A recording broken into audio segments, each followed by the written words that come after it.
Rosário Mauriti é socióloga e professora associada do ISCTE, é diretora do Laboratório de Competências Transversais e presidente da Comissão Científica dos Concursos Especiais de Acesso ao ISCTE. Investigadora integrada no CIES-ISCTE, coordena o Grupo de Investigação Desigualdades, Trabalho e Bem-Estar Social. É também coordenadora do projeto IN-ISCTE, um espaço para crescer dedicado à promoção do sucesso académico e à prevenção do abandono no ensino superior. Luzia Lima Rodrigues, da Universidade Lusófona, é diretora do mestrado em Educação Especial e da pós-graduação em Educação Especial e Educação Inclusiva da Universidade Lusófona de Lisboa. É membro fundador da Pro-Inclusão, Associação Nacional de Docentes de Educação Especial. É investigadora na área da educação inclusiva, com enfoque nos métodos ativos e pedagogias expressivas, sobretudo no sociodrama. Recentemente coordenou a investigação, políticas públicas e formação contínua de professores para a inclusão, financiada e publicada pelo Instituto Alana, com apoio da Unesco Brasil. João Covaneiro, do Instituto Universitário Egas Muniz, é conselheiro do CNE e do Conselho Nacional para a Inovação Pedagógica no Ensino Superior. Professor na Egas Muniz School of Health and Science, tem feito investigação na área da História Social e Política, com destaque para as temáticas relacionadas com a história da educação e apoiado processos de inovação educacional e integração das tecnologias em contextos educativos. Entre inúmeras funções, destacam-se a assessoria especializada junto do Governo na área da educação e formação de jovens e adultos e a vereação na Câmara Municipal de Almada, onde atualmente é deputado municipal. Passo a palavra ao António Dias. Muito obrigado. Boa tarde a todos e a todas. Cumprimento esta magnífica plateia e saúdo os intervenientes deste painel intitulado Experiências. É um gosto ser moderador deste painel. Sem mais delongas, passo a palavra à professora Rosário Mauriti. Por favor. Então, muito boa tarde. Começo por dar os parabéns à organização deste evento e confirmar que é com grande gosto e com grande sentido de responsabilidade e que estou aqui em representação de uma das muitas experiências que têm vindo a ser desenvolvidas nos últimos anos, focadas no combate ao abandono e na promoção do sucesso académico, e tem sido um enorme privilégio acompanhar as comunicações e compreender também, ou confirmar, que aquilo que estamos a fazer está muito articulado com os diagnósticos que, entretanto, têm vindo a ser desenvolvidos. Eu vou apresentar o projeto, um programa de governação para a inclusão e o combate ao sucesso que tem vindo a ser desenvolvido no ISCTE e que partiu dos três grandes desafios. O primeiro prende-se com o aumento muito expressivo do número de estudantes no primeiro ano, primeira vez que ingressaram na nossa universidade, com a intensificação da diversificação do corpo discente e com a necessidade de mobilização de toda a comunidade académica para a equidade e o sucesso estudantil. Este programa prolonga-se já há alguns anos. Nos últimos 2 anos intensificou-se ao nível das respostas possíveis graças à iniciativa da CHES e aos fundos do PRR, mas na verdade ele inicia com a concepção de que o insucesso começa antes do ingresso no ensino superior e está associado a barreiras ligadas às origens sociais dos estudantes, às condições de vida, aos referenciais culturais e expectativas que estes projetam.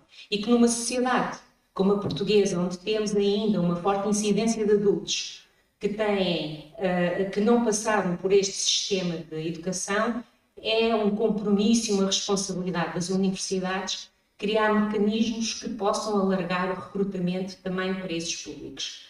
E, portanto, desde 2018, que no ISCTE tenho tido o gosto de coordenar um programa especialmente construído para o recrutamento dos maiores de 23 anos, que depois, em 2020, é reforçado com o novo concurso dirigido aos estudantes de cursos de diplomados de cursos de dupla certificação. Neste programa criámos um concurso especial com uma prova que depois já vos mostro.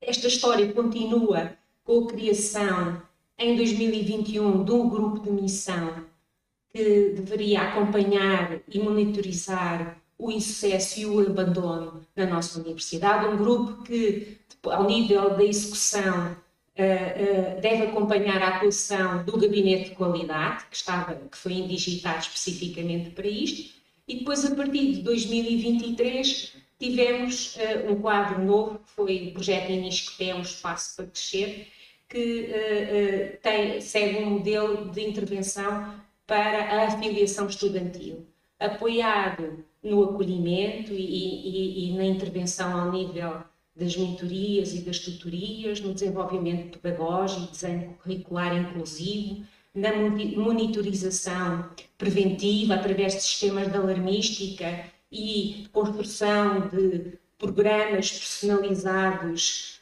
que procuram responder às necessidades específicas de diferentes segmentos de estudantes, e na monitorização também envolvendo a reunião e o debate permanente entre toda a comunidade académica. Desde que iniciámos o INISCTE, todos os meses faz parte da nossa agenda reunir com os membros da equipa, representantes de todos os serviços estratégicos do ISCTE que podem contribuir para aquilo que está a ser desenhado e que devem ter uma posição em relação ao que está a ser feito, e para a construção de indicadores que nos permitem, em tempo real, acompanhar o impacto daquilo que estamos a desenvolver. Nas experiências, gostava só muito rapidamente de salientar que o programa Concurso N23 é um concurso que existe desde 2006, teve um impacto muito aquém daquilo que era o expectável relativamente à possibilidade de alargamento da base de recrutamento dos adultos que ingressavam no ensino superior.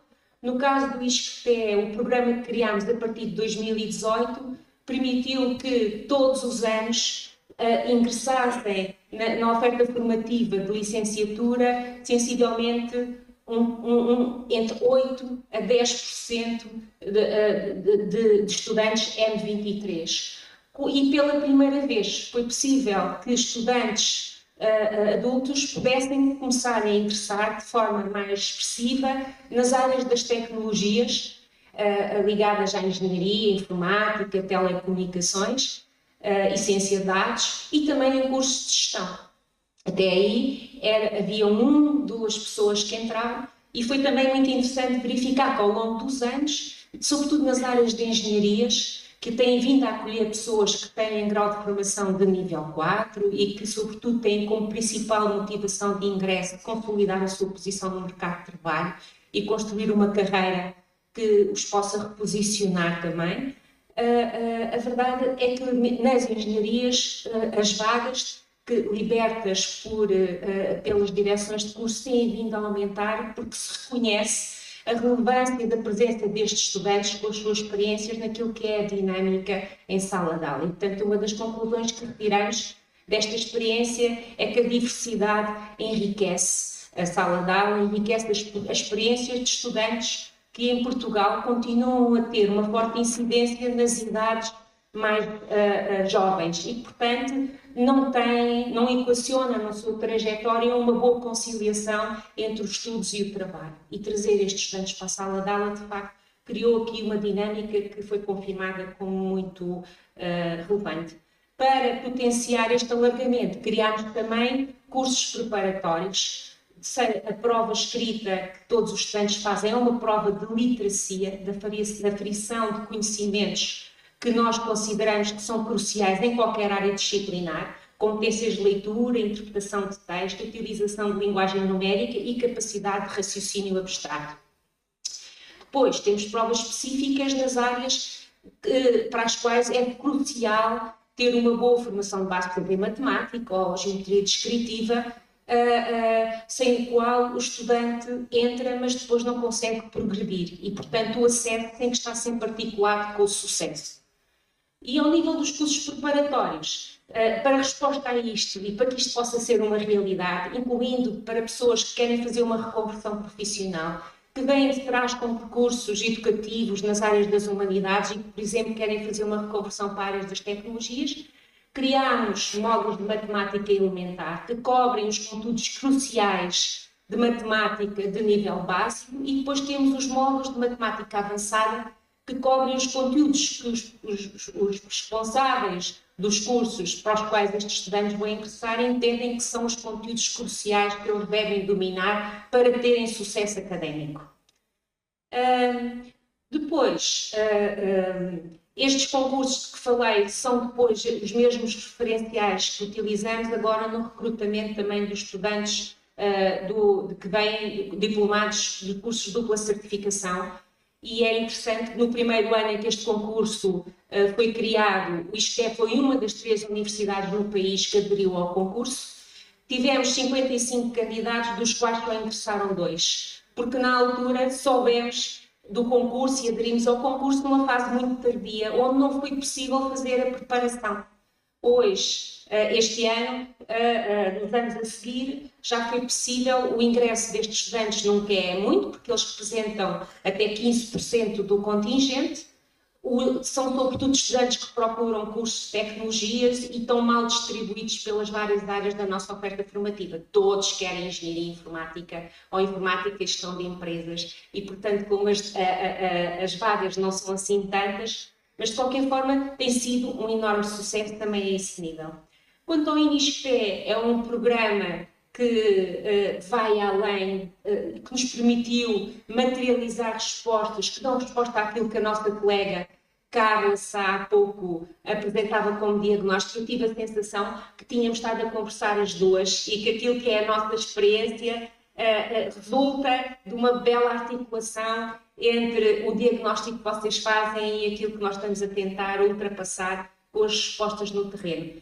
Podia demorar horas a só explicar este slide que está aqui e, portanto, o que eu vou focar aqui é, nós temos um projeto que está focado sobretudo, começou por estar focado nos estudantes de primeiro ano, primeira vez, no todo dos estudantes, com particular atenção aos grupos mais vulneráveis, que coincidem exatamente com os de primeira geração, que se sobrepõem precisamente aos estudantes adultos, maiores de 23 anos e a muitos dos profissionais. Estudantes deslocados, em particular aqui os estudantes internacionais e, de forma geral, todos os contingentes especiais que traduzem no ingresso o alargamento do sistema para públicos não tradicionais. E vou dar um exemplo daquilo que fazemos do nosso programa relativamente aos estudantes que vêm dos países africanos de língua oficial portuguesa.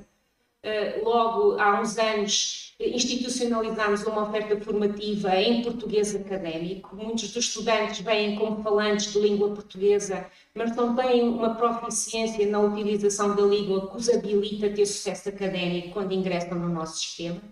Chegam muitas vezes sem qualquer, numa sociedade e numa universidade que digitalizou basicamente todos os serviços, eles chegam sem qualquer competência formal ou não formal na utilização das ferramentas que nós hoje todos pensamos que todos dominam, o Office, a comunicação com os serviços através do Fenix, do Moodle. Isso para eles é um mundo completamente novo.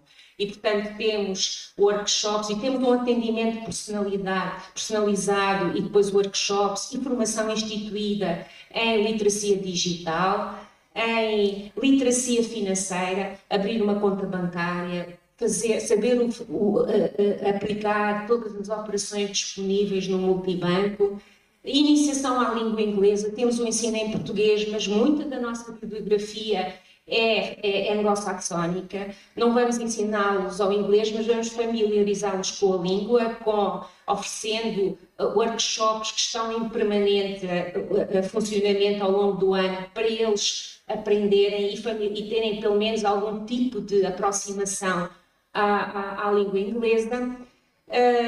Enfim, entre outras atividades que oferecemos também a todos os estudantes, o ISCTE tem uma característica, tem um laboratório de competências transversais, que constitui estruturado em 3 unidades departamentais, as competências transversais propriamente ditas, as competências linguísticas e uma unidade que está dedicada à inovação e desenvolvimento pedagógico. E, sobretudo, nesta unidade, gostamos de criar, inventar, testar, sempre em parceria com representantes das diferentes escolas, e aqui têm surgido, de facto, muitas iniciativas interessantes que agora não consigo apresentar, mas que podemos mais tarde voltar aqui e voltar a falar sobre esta questão. Uma das questões que mais tem apoiado a eficácia das intervenções, de facto, que temos vindo a desenvolver, tem a ver com este sistema de prevenção e alarmística, que iniciou antes do INISCTE. O ponto de partida foi um sistema que serviu de mote já no final do ano 2022-23 para oficinas pedagógicas que envolveram os diretores, responsáveis de cadeiras, coordenadores de unidades curriculares, coordenadores de anos, os próprios estudantes, discutir o insucesso, o abandono, o que é que pode ser feito para melhorar, na sequência do qual uma das iniciativas que a reitora do ISCTE teve foi a criação de um laboratório para a inovação na academia, dedicado especificamente à formação dos docentes e capacitando os docentes para atuarem através de metodologias ativas e numa sala de aula que é crescentemente diversa, que nos coloca desafios específicos com os quais temos que trabalhar também de forma específica e por aí fora. Portanto, todos estes eventos que foram acontecendo incorporam hoje o INISCTE. A operacionalização da alarmística depois foi aprofundada em função dos debates feitos e neste momento avançámos e temos a alarmística para o ensino, para todos os estudantes, para todos os cursos de primeiro ciclo e de mestrado. Não chegámos aos doutoramentos, mas neste momento temos, no início do ano letivo e depois no fim do segundo semestre, temos partilha de dados com todas as partes interessadas, ao nível, tendo como unidade básica a unidade curricular, o curso, a escola, o grau. Da alarmística surgiram uma série de resultados que permitem monitorizar aquilo que é o efeito das atuações que temos desenvolvido. O INISCTE tinha como meta aumentar o número de créditos concluídos pelos estudantes de um crédito. O ano referencial é o ano 2020-21 e face a esse ano o INISCTE começa em 23, face a esse ano o impacto foi bastante expressivo. Depois, ao nível do abandono, 2020-21 é um ano singular, em que muitos estudantes fizeram reinscrição, estudantes que frequentaram no ano anterior o primeiro ano, em 19-20, fazem reinscrição na expectativa de continuarmos com o ensino remoto, o que não vai a acontecer. E, portanto, temos um padrão de reinscrições. Aqui, os dados que eu dou sobre o abandono é o abandono bruto. Nós sabemos apenas que os estudantes não se reinscrevem no ISCTE. Por exemplo, no abandono bruto de 2020-21, nós temos 14,4%, mas o líquido oficial é 7%. Portanto, eu estou a falar sempre a partir de informação circunscrita. Eu só sei que eles não se reinscrevem na oferta formativa do ISCTE. Não posso confirmar se não circularam para outra instituição. Ok?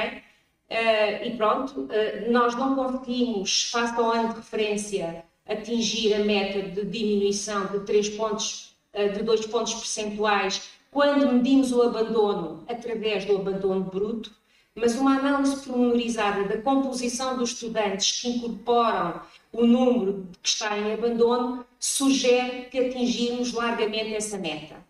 Para terem uma ideia, 72% destes estudantes que estão em abandono não fizeram um único crédito.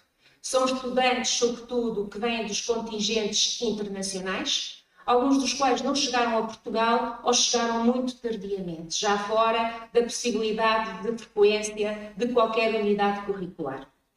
Depois, a análise de intersecção entre abandono e sucesso indica que no último ano, portanto, dados obtidos em 12 de setembro de 2025, e no ano anterior, cerca de 14% dos estudantes que nós estamos a classificar com abandono, na verdade, completaram créditos suficientes para transitar de ano. O que sugere, isto na verdade é uma reconfiguração da escolha inicial e o estudante procura uma alternativa e vai procurar outro curso. Depois, por contingentes, o abandono global tem situado em 13,3%, no contingente geral, que representa 72% dos ingressos do primeiro ano, o abandono ronda os 11% e o insucesso 16%, o que compara com 22% do insucesso global. Aqui estas percentagens estão por contingente, para termos uma noção onde é que temos que atuar, e aqui de facto os estudantes internacionais, os bolseiros de PALOP, são públicos que nos interpelam. Mas, por exemplo, os maiores de 23 anos, eu não pus aqui os estudantes trabalhadores, mas a tendência é muito parecida. Na verdade, têm níveis de abandono um pouco acima daquilo que é o abandono geral, mas não é significativo. Já o insucesso, se medirmos apenas pelos créditos, mas isto há que ser problematizado, não é? Porque às vezes mais vale as pessoas, embora não formalizem a inscrição a tempo parcial, na verdade optam por andar mais devagar. Aqui, por idades, confirma-se que o insucesso é incidente nas idades que colocam mais desafios de conciliação entre os estudos, a vida familiar e o trabalho. É assim, nas idades de 23 a 34 anos, temos metade dos inscritos em insucesso, aqui com alguma sobre-representação feminina, e mais de um quarto em abandono. Notas para discussão, só para concluir, os resultados evidenciam impactos consistentes na redução das taxas de desistência e no aumento do sucesso. Demonstram que uma governação institucional informada por dados e orientada pela equidade, apoiada no envolvimento da comunidade, pode promover impactos sustentáveis na inclusão e no sucesso estudantil no ensino superior. Mas apesar dos resultados positivos, as experiências também revelam um paradoxo estrutural. Alargar o acesso sem transformar as culturas institucionais reproduz antigas desigualdades sob novos formatos. E, portanto, acho que o desafio é reforçar a equidade no ensino superior e exige ir além de medidas compensatórias, avançando para modelos de governação sistémicos, baseados em dados, orientados pela comunidade, que distribuam oportunidades, reconhecimento e responsabilidade pedagógica. Obrigada. Muito obrigado, professora Rosário Mauriti, pela sua intervenção, pela partilha que nos deu pistas para refletir inúmeros desafios relativamente a públicos específicos e à sua inclusão no ensino superior, bem como nos mostrou linhas de atuação que podem ser aplicadas noutras instituições de ensino superior para reforçar a equidade e dar oportunidade para o sucesso para todos os estudantes. Muito obrigado. Nós vamos fazer aqui uma pequenina alteração, portanto, vou dar a palavra ao professor João Covaneiro, o palco é seu. Obrigado. Quero agradecer a Luzia, querida amiga, pediu-me para ser a última, eu acho muito bem, vamos acabar com a chave de ouro e só para vos explicar, essas folhas que estão a circular é para coisas que a Luzia vai cenas, como diria eu e a minha colega Nazu. Para vos dizer também que estou muito contente de estar no painel com a Luzia, porque nos conhecemos já desde 1800 e qualquer coisa. E a Rosário vem aqui mostrar um trabalho feito com alunos do primeiro ano de ISCTE, e não é que eu tenho lá um miúdo que entrou este ano para o primeiro ano, espero que ele não abandone, portanto, Rosário, força. E gostaria também de vos dar nota que aquilo de que vos quero falar é um bocadinho, falo-vos a partir de uma instituição, eu sou, com muito gosto e orgulho, docente nesta casa. Aqui há uns tempos o senhor diretor-geral veio falar de uma série de PRRs pisos que abriram e nós, eu e o professor José João Mendes, a determinada altura, avaliámos a possibilidade de concorrermos também ao PRR relativo ao sucesso educativo e verificámos que os números que tínhamos, apesar de tudo, eram abaixo daquilo que seria o critério numérico para que fôssemos elegíveis para apoio. Isso, eu creio que decorre de um conjunto de fatores que fazem com que haja eventualmente um abandono menor e creio que alguns dos que estão presentes perceberão, para os nossos alunos há uma marca muito forte que eles chamam o ADN Egas Muniz. E é um bocadinho sobre isso que eu vos quero falar. É sobre este ADN e vou tentar explicar porque é que isto para nós é importante. Depois também gostaria de dizer que, naturalmente, vou falar sobre um conjunto de aspectos e um conjunto de projetos. O nosso Departamento de Responsabilidade Social e Ambiental tem, neste momento, em curso mais de 300 projetos que são dinamizados pelos docentes, pelos alunos e que vou mostrar um ou dois desses projetos aqui que são exemplificativos de um conjunto de coisas que eu acho que são importantes e que ficaram demonstradas nas intervenções do primeiro painel para se desenvolver, por exemplo, um sentido de pertença, um sentido de propósito neste caminho que é o percurso do ensino superior. E em primeiro lugar, se calhar se isto funcionasse melhor, mas acho que não, está. Em primeiro lugar, dizer-vos que a Egas Muniz se orgulha de construir este conceito de ser uma universidade cívica. E neste conceito de universidade cívica está a ideia de que estamos naturalmente integrados na comunidade, que estamos ao serviço do desenvolvimento integral dos nossos alunos, não apenas do desenvolvimento académico, e muitas vezes as dimensões que provavelmente, como foi demonstrado no primeiro painel, repercutem de forma mais efetiva, são também, nesse sucesso educativo, são também questões que estão à margem ou que estão para além da dimensão meramente académica do trabalho que é feito. E, portanto, quando falamos de universidade cívica, estamos a falar de um conjunto de dimensões, desde logo uma dimensão de missão pública, e foi muito interessante aquilo que disse o Sr. Presidente do CNE, dizendo que, sendo uma instituição privada, cumpre uma missão pública e que há aqui princípios de ética democrática que incorporam também, naturalmente, as instituições de ensino superior privados, com uma responsabilidade social muito presente, com uma formação para uma cidadania global e com uma ética e transparência também ao nível da prestação de contas. Naturalmente, é determinante o envolvimento territorial, o estabelecimento de parcerias locais e aqui a cooperação com as autarquias e, nomeadamente, com a Câmara Municipal de Almada, com o território onde estamos integrados, é essencial. Mas depois, e darei nota disso em alguns dos projetos que vou mostrar a seguir, a integração com as escolas, com as associações, com as empresas é absolutamente essencial. Nisto, trabalhamos em conjunto, docentes, estudantes, para encontrar soluções para estes desafios locais. Aqui há uns tempos, só para vos dar nota, vieram à Egas Muniz um conjunto de dirigentes de serviços que reuniram da autarquia, que reuniram com docentes, porque a autarquia tem problemas, a academia precisa de problemas para estudar e que já agora aquilo que é feito no âmbito da academia possa ter uma utilidade e que as teses que são produzidas não sejam exercícios extenuantes que depois acabam enterrados numa qualquer gaveta ou num qualquer ficheiro de computador, mas que possam estar ao serviço da comunidade em que estamos integrados. Depois, também as questões da sustentabilidade e do desenvolvimento humano. A Egas Muniz leva muito a sério a questão, e desde há muito tempo, dos Objetivos de Desenvolvimento Sustentável. Se repararem, os cubos que estão aí atrás são exatamente esses ODS.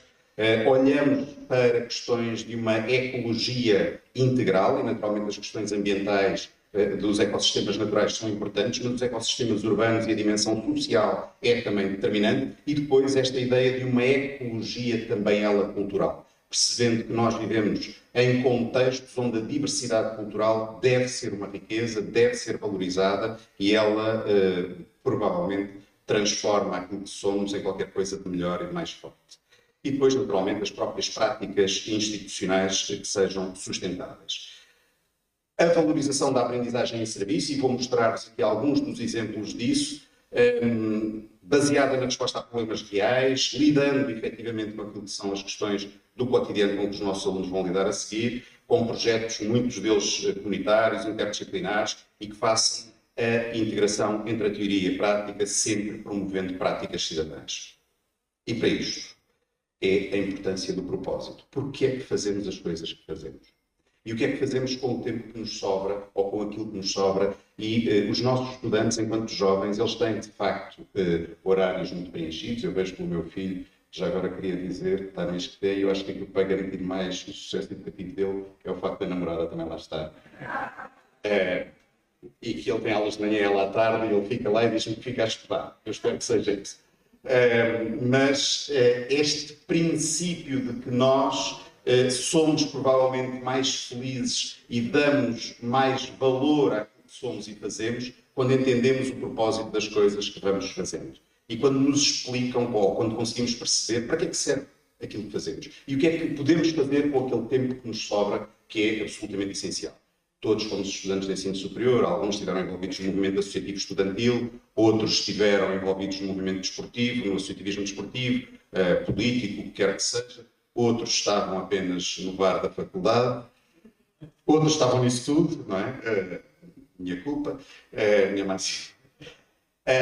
Mas esta ideia de que o propósito de sabermos porque é que fazemos aquilo que fazemos é absolutamente determinante.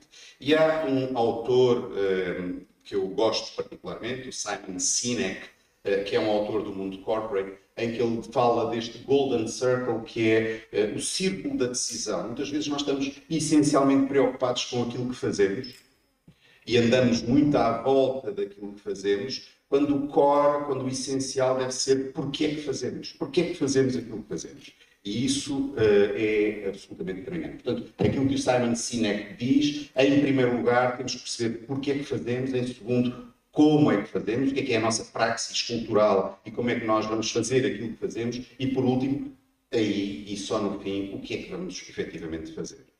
E porque aquelas coisas que foram ditas no primeiro painel e todas estas que eu estou a dizer lembram um conjunto de certezas que nós já temos, nós já sabemos o que é que garante o sucesso educativo, nós, na maior parte dos casos, já sabemos como é que ser bom professor, já sabemos como é que as instituições... E, portanto, na prática, aquilo que nós temos que fazer é lembrar aquilo que disse um senhor chamado Almada de Negreiros, que é: quando eu nasci, as frases que iam de salvar a humanidade já estavam todas escritas, só faltava uma coisa, que era salvar a humanidade. E, portanto, na prática, o desafio é fazermos aquilo que já sabemos que temos que fazer. E fazer, descobrir o propósito, fazer com propósito e já agora de propósito. E não é apenas um trocadilho linguístico. Numa abordagem que defendemos que deve ser win, win, win. E está ali um win a mais, não é? E está um win a mais porquê? Porque tipicamente entendemos que estas coisas devem ser ancoradas numa relação entre a instituição, os seus estudantes e as comunidades em que estamos integrados. E todos temos que ganhar com esta relação. Todos temos que beneficiar disto. Em que os problemas que uns têm sejam resolvidos por outros e que mutuamente nos possamos ajudar e a resolver os desafios com que nos confrontamos. Para esse efeito, e a EGAS Muniz tem um conjunto de respostas formais, estabelecidas. Estão aqui alguns dos exemplos, um conjunto de clínicas, e isto liga-se muito àquela ideia da formação em contexto. Os nossos alunos têm aqui uma clínica dentária, quem quiser vir é bem-vindo. São 70 mil consultas, Sr. Presidente, 70 mil consultas que se fazem todos os anos. Criámos um hospital veterinário aberto há um ano, sensivelmente, o professor Paquito estava, e que está aberto 24 horas por dia, e não só os docentes, como os médicos, como os nossos alunos acompanham este processo logo desde o início da sua formação. Ou as clínicas de fisioterapia, e também a questão da resposta que temos no âmbito da saúde mental, que é fundamental. Outros projetos que temos feito e que demonstram esta relação e a importância da conexão com a comunidade. Fomos interpelados por um rapaz que jogava a bola chamado Luís Figo, que talvez conheçam, e a Fundação Luís Figo, para lançar um projeto de combate à obesidade, e depois acabou por ser muito mais que isso, acabou por ser um projeto relacionado com a promoção da saúde e percebendo que a saúde e a obesidade é multifatorial, portanto temos aqui muitas coisas que se interconectam, decidimos começar a envolver parceiros neste processo. E estes parceiros que envolvemos em primeiro lugar foi a Direção-Geral de Educação, que nos abriu as portas de todas as escolas. A Direção-Geral de Educação fez-nos uma partida que diz: tudo bem, mas vocês têm que chegar, para terem a chancela da DGE, têm que chegar a 1/3 das escolas em Portugal. E como é que isto se faz? Muito difícil. Chegar a 1/3 das escolas e, a seguir, o contacto que fizemos foi contactar com a Porta Editora, que é uma plataforma chamada Escola Virtual e que já agora chega a todas as escolas e todos os alunos. E a Porta Editora foi também parceira neste processo, como foi a Câmara Municipal de Almada, e foi um projeto de facto muito interessante. Neste palco, miúdos vindos de todo o país a receberem prémios sobre projetos que tinham desenvolvido no âmbito da promoção da literacia para a saúde. No âmbito deste projeto, tivemos um conjunto de alunas que percorreram as escolas do Concelho de Almada, dando formação em 6 sessões sucessivas, explicando o que é isto de uma alimentação saudável, o que são os hábitos de vida saudáveis que concorrem para a melhoria da saúde e da qualidade de vida. Um projeto, de facto, muito grande. Mas temos outros mais pequeninos e que eu gostaria também de vos falar. A Corrida Egas Muniz.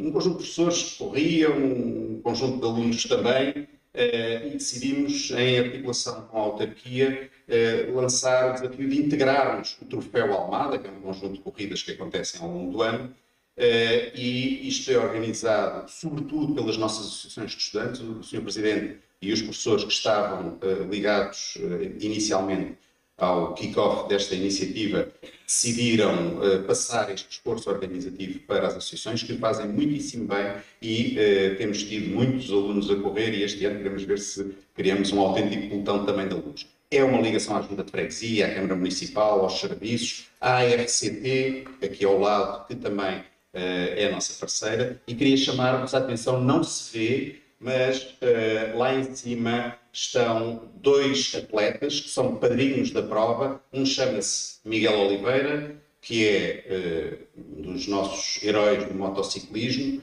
e o outro chama-se André Ramos, que é um dos nossos heróis do desporto paralímpico, também ambos aqui de Almada, porque entendemos que estes sinais do propósito são também muito importantes. Chamamos não só o senhor do glamour das motas, como o rapaz também, o senhor também, 5 minutos, não,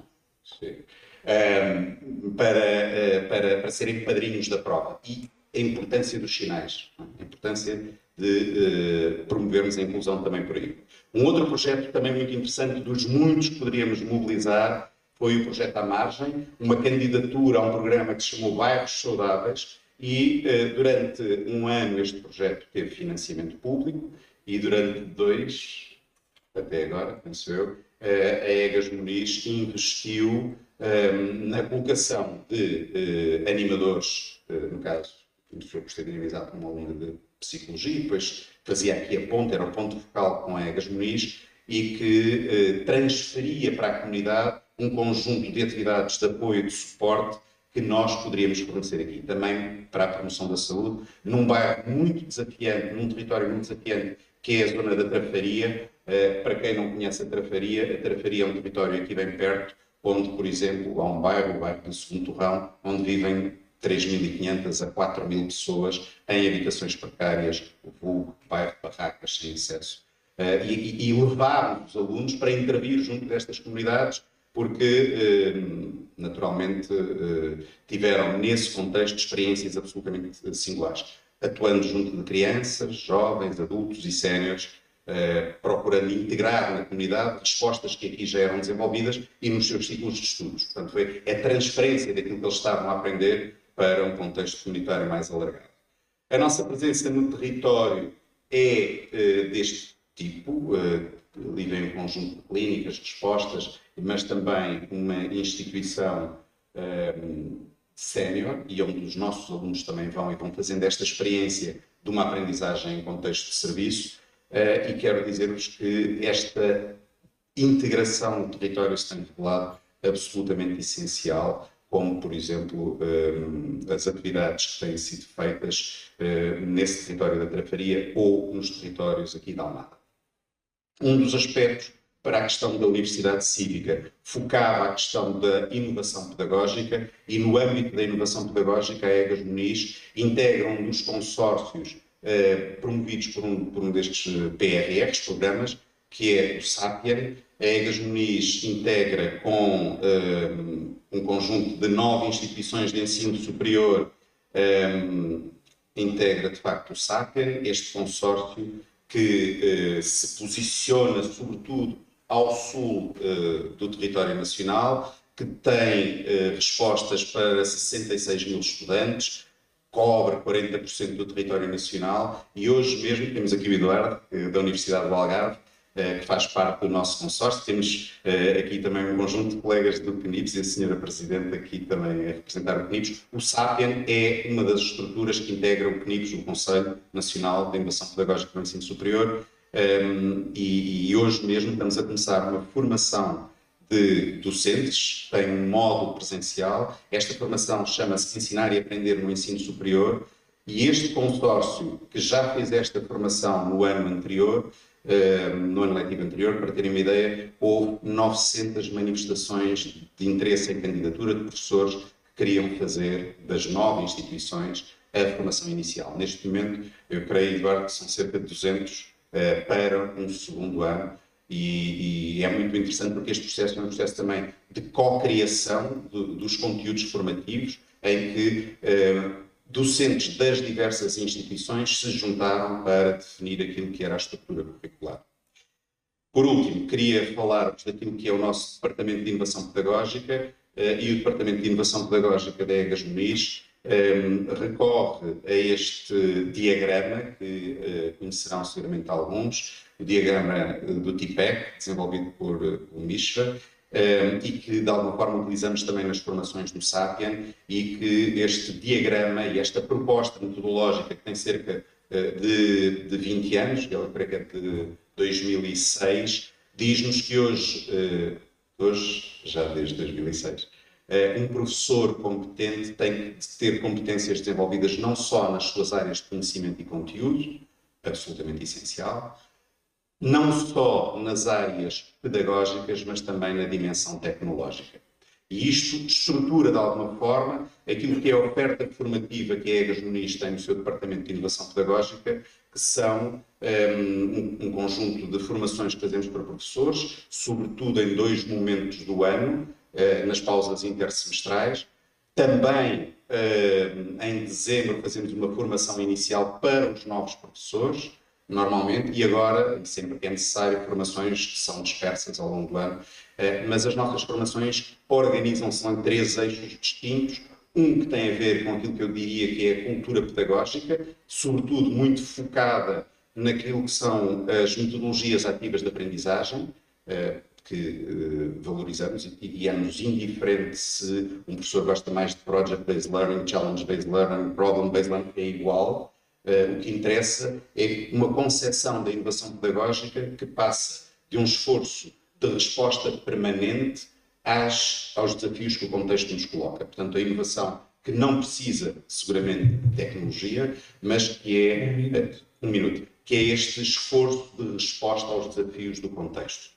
Depois, para além da cultura pedagógica, diria que temos uma cultura tecnológica que procuramos desenvolver. Para além das competências pedagógicas, desenvolvemos competências tecnológicas também, e aí fazemos as formações nos Moodles, nos Teams, nos Padlets, em ferramentas digitais, para que os professores sejam proficientes também nesse conjunto de recursos. E, por último, um terceiro eixo, que é das chamadas competências transversais, para que os professores comuniquem bem, para que tenham um exercício daquilo que é a liderança em contexto pedagógico razoavelmente resolvido, e, portanto, todas as outras dimensões absolutamente essenciais que se cruzam nas chamadas competências transversais.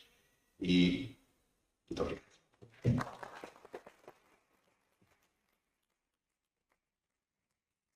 Muito obrigado, professor João Covaneiro. Eu não posso deixar de sublinhar 3 aspectos relativamente à sua entusiástica intervenção. Primeiro que tudo, o papel das comunidades na promoção do sucesso. Em segundo lugar, a perspectiva da sustentabilidade. E em terceiro lugar, a questão que tem a ver com este segundo aspecto e que pôs no início da sua intervenção, que é o que fazemos com o que nos sobra. Às vezes sobram-nos recursos, às vezes sobram-nos espaço, tempo e ideias. Também é muito necessário. Obrigado. Passo a palavra de imediato à professora Luzia Lima Rodrigues. Faça a figura. Muito obrigada. Boa tarde a todas as pessoas presentes. Nós combinamos de trocar a ordem, porque assim, nós tínhamos a apresentação de quem ia participar do painel, a fala de duas pessoas que estavam ligadas às instituições onde elas trabalham, e depois eu que iria aterrar na sala de aula. Vou partilhar com vocês experiências de sala de aula, que foi falado aqui tanto pela Rosário quanto pelo João, foi falado aqui, e foi falado antes também, a importância das metodologias ativas e o quanto as metodologias ativas são coerentes com o que se pensa em diversidade e inclusão. Então, vou caminhar por aí. Vou precisar da ajuda de vocês daqui a pouco, tá bem? Nós vamos nos movimentar, nós vamos ficar em pé em algum momento, ok? Portanto, já descolem um pouco as costas da cadeira, porque nós vamos, daqui a pouco, vamos nos mover um pouco. As metodologias ativas, elas são como se fossem um chapéu de chuva, né? Ela é o grande chapéu que abarca lá dentro o problem-based learning, uma série de metodologias. As pedagogias expressivas, que envolvem técnicas que vêm do drama, da dança, da música, da arte, do tai chi, da poesia, e nós utilizamos, então, nas pedagogias expressivas, todas as formas de expressão humana para ensinar. Portanto, a intenção não é ensinar teatro, mas é utilizar técnicas dramáticas para alguma coisa. Portanto, não me importa se a pessoa dramatiza bem ou não, importa qual é a reflexão que faz depois de dramatizar espontaneamente alguma coisa. Bom, dentro das pedagogias expressivas, e também as metodologias ativas fazem isso, elas servem tanto para eu fazer a introdução de uma unidade curricular, do conteúdo de uma unidade curricular, serve para eu fazer um cheque de como é que aquela unidade curricular está se desenvolvendo, serve para eu conhecer o estudante melhor. Quando a gente trabalha com os métodos ativos, os estudantes, eles acabam por se mostrar melhor para a gente. Nós descobrimos coisas nos nossos estudantes que nós não fazíamos ideia, porque eu tenho corpo, coração e cabeça, né? Nós temos essas três partes. Aqui, deixa eu colocar o meu cronômetro que eu esqueci. Pronto. Nós temos essas três partes que fazem parte da ação, não é só a cabeça, nem só a mão ou a coordenação motora fina que nos ajuda a anotar alguma coisa, mesmo que seja no computador ou no telemóvel. Essas metodologias, elas seguem uma ordem, seria uma ordem natural. Seguem a ordem natural da construção do conhecimento e da construção da inteligência. Como é que a inteligência se desenvolve? Se nós formos pensar na nossa história de vida, nós começamos bebê, depois nós vamos crescendo, nós brincamos, nós agimos, nós nos mexemos, depois nós vamos aprendendo mais coisas e vamos teorizando as coisas. Essa é a sequência lógica da construção da inteligência. Os métodos ativos seguem essa mesma lógica. E à medida que nós vamos crescendo, essa lógica vai invertendo. E quando eu chego na universidade, eu primeiro teorizo, depois eu vejo como é que aquilo se aplica, para que aquilo serve. Eu faço o inverso, eu faço o contrário do que os métodos ativos falam. E, portanto, os métodos ativos e as pedagogias expressivas, elas vão do lúdico para o lógico, do concreto para o abstrato, da prática para a teoria. Seguem esta ordem. O sociodrama entra aqui nas pedagogias expressivas. Eu sou sociodramatista, a palavra drama significa ação. A ação pode ser feita tanto pela pessoa quanto por um objeto intermediário. Por exemplo, um desenho, um fantoche,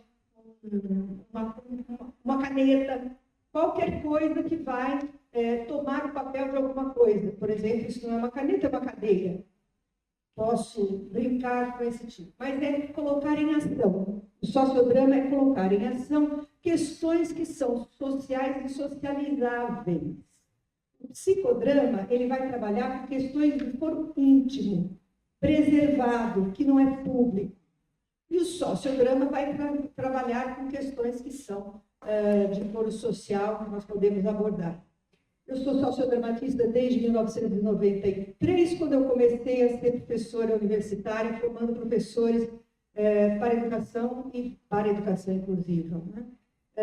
E, portanto, a ideia é fazer uma demonstração, mostrar como é que, nas minhas unidades curriculares, que tratam de formação de professores e de formação de professores para a inclusão, algumas coisinhas que eu faço. Então, vou mesmo aterrar na prática. É aí que eu preciso da ajuda de vocês, tá bem?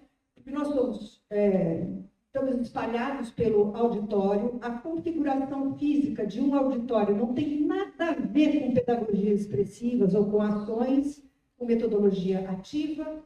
O que está por trás do que comunica este lugar é que tem alguém que sabe, e dependendo do tamanho do palco, alguém que sabe muito, e quem está sentado não sabe nada.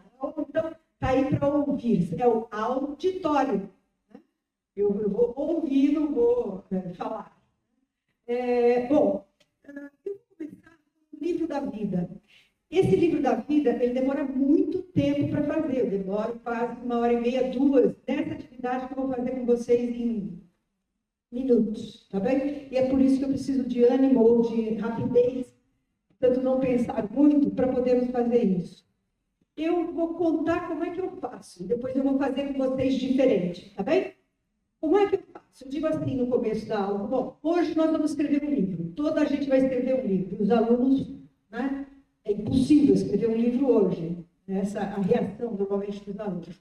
Eu falo para que é impossível, então, construir um livro leva muito tempo, vamos fazer o seguinte, vocês põem só o título dos capítulos que esse livro tem, combinado? Certo? Então, é só os títulos, não precisa escrever o livro, os títulos do livro. Muito bem, então, só que o título do livro dou eu, e o título dos capítulos dão vocês. E o livro se chama Minha Vida na Escola, da pré-escola, para quem teve, né, até o ensino superior. E não pode usar nem letras, nem números, para dar o nome dos capítulos.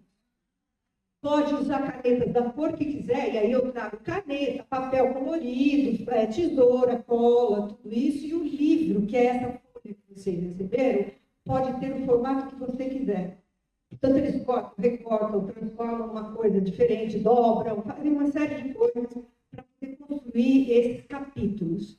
Eu vou pedir para vocês só escreverem mesmo nesse papel os títulos desse capítulo da sua vida, desde a pré-escola até o ensino superior. Por que capítulos essa vida passou? Se quiserem, podem tirar a mesinha. A mesinha tira-se de trás para frente. Vocês de trás para frente, isso. E, por favor, eu vou dar para vocês 1 minuto. Vocês podem usar letras e números. Vocês podem usar letras e números. Os meus alunos usam só símbolos.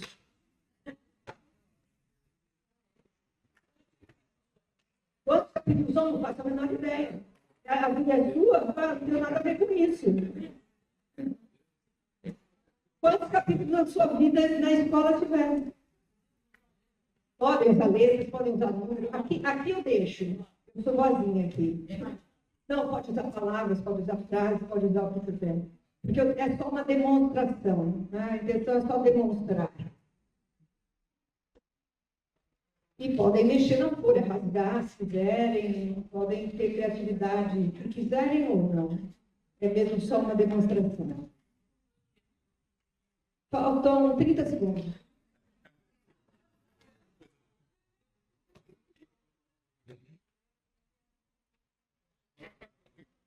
Conta para a nota.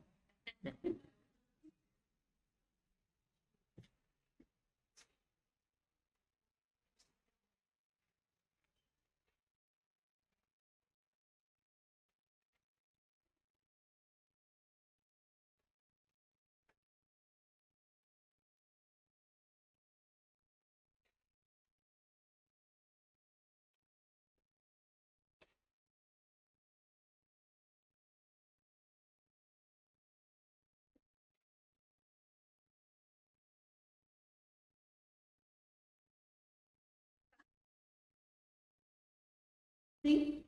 Ok, boa. Bom, nos faz um livro, isso aqui está no lançamento, né? Portanto, nós vamos fazer o lançamento desse livro agora. Aí, como é que eu faço? Eu coloco os alunos em pares ou em 4, porque eu quero sempre grupo par. Então, são 2 ou são 4 alunos. A intenção é essa. Eu não quero um trio, porque o trio tem sempre alguém que desempata.